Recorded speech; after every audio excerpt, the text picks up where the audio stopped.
हरे कृष्ण। एक राजा थे। राजा ने अपने मंत्रियों को बुलाया। बड़ी सुनने वाली ये प्रसंग है, बड़े ध्यान से सुनना। तो राजा ने अपने मंत्रियों को बुलाया, कहा मेरे राज्य में तुम 60 वर्ष का बालक ढूंढो और 5 वर्ष का बूढ़ा ढूंढो। अब ये क्या बात हो गई कि 60 वर्ष का बालक और 5 वर्ष का बूढ़ा। बोला राजा ये बात समझ में नहीं आई। बोला जाओ, जो मैं कह रहा हूं उसको समझो और मेरे राज्य में ऐसे 2 लोग मेरे पास लेकर आओ, जो 60 साल का बच्चा है और 5 साल का बुजुर्ग है। 5 साल का भला बुजुर्ग कैसे हो सकता है? 60 साल का बड़ा भला बच्चा कैसे हो सकता है? 60 साल का व्यक्ति बच्चा हो सकता है? चलो ढूंढते हैं। एक मंत्री ढूंढते ढूंढते देखता है कि 60 वर्ष का बूढ़ा बच्चों के साथ वो डंडा गिल्ली खेल रहा है, कंचे खेल रहा है। कंचे मार्बल्स खेलते हैं ना बच्चे, ऐसे नहीं खेलते थे मार्बल्स, वो खेल रहा है बैठ के और जीत रहा है तो बच्चों की तरह कूद रहा है, नाच रहा है, मैं जीत गया, बच्चों के साथ खेल रहा है। मंत्री समझ गया कि ये 60 साल का बच्चा है तो उम्र उसकी 60 वर्ष, बूढ़ा है, बुजुर्ग है, लेकिन जो ये काम कर रहा है बच्चों जैसे काम कर रहा है। कैसे काम कर रहा है? बच्चों जैसे। ये तो मिल गया। अब 5 वर्ष का बुजुर्ग ढूंढना था। ये प्रसंग हमारे गुरु महाराज बताते हैं।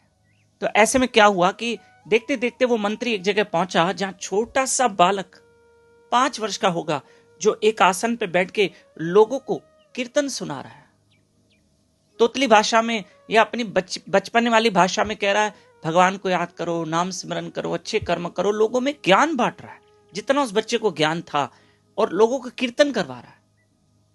मन में मंत्री ने सोचा है तो छोटा 5 वर्ष का ही, पर इसके जो संस्कार है ये बड़ों जैसे संस्कार है। तो मंत्री दोनों को लेकर राजा के पास आया। राजा ये बुजुर्ग को देखिए, ये बुजुर्ग 5 वर्ष का है और ये बच्चे को देखिए 60 वर्ष का बुजुर्ग है। राजा ने उस मंत्री से पूछा ये क्या कर रहे थे?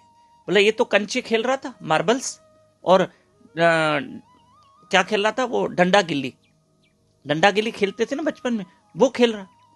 और ये तो 5 वर्ष का होकर भी लोगों में ज्ञान बांट रहा है, लोगों में धर्म की बातें कर रहा है, ईश्वर की बातें कर रहा है।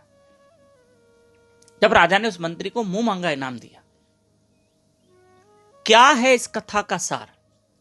समझेंगे कि वो 60 वर्ष का जो बुजुर्ग है, वो बुजुर्ग तो हो गया है, लेकिन इतनी उम्र में बड़ा तो हो गया है, लेकिन इतनी उम्र में भी इसने ईश्वर का भजन नहीं और बच्चों जैसे काम कर रहा है। बच्चों जैसे काम कर रहा है कि इस उम्र में तो तुम भगवान का भजन करो। और ये देखो है बच्चा, लेकिन इसमें बड़ों जैसे संस्कार है कि छोटी उम्र में ध्रुव की तरह वो भक्ति कर रहा है, लोगों को नाम स्मरण करवा रहा है। यही तो उम्र है। मतलब ये 5 वर्ष का बच्चा ये बड़ा हो गया है, ये मैच्योर है, और ये बुजुर्ग न भजन कर रहा है न सिमरन, ये अभी तक मैच्योर नहीं हुआ है, अभी तक ये बड़ा नहीं हुआ है। तो कहने का तात्पर्य ये है कि इंसान बड़ा भी हो जाए, उम्र में 70 वर्ष का हो जाए, तो फिर वो देह किस काम की अगर वो भजन अच्छे कर्म न करे, अच्छे कर्म न करे। क्या हम 70 वर्ष की उम्र में भी रोटी और खाने पे जिद करेंगे, ये नहीं खाना है, वो नहीं खाना है, और छोटी छोटी बात पे किरकिर ये करेंगे? अरे भजन करो, सिमरन करो, भी तुम्हें मानव जन्म सफल करना है। मृत्यु इंसान के साथ घूम रही है, मृत्यु इंसान के कंधों पे बैठी है।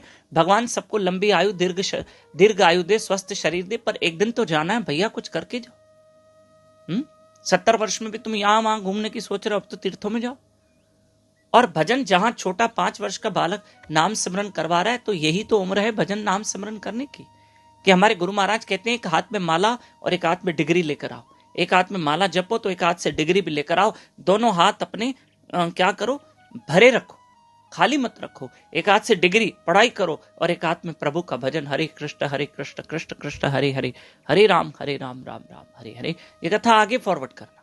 और हम 2 दिन के लिए पिंपरी शहर में आ रहे हैं, 17 और 18 जुलाई, 2 दिन हमारी पिंपरी शहर पूना के पास सत्संग है। हम आगे डिटेल देंगे। हरे कृष्ण।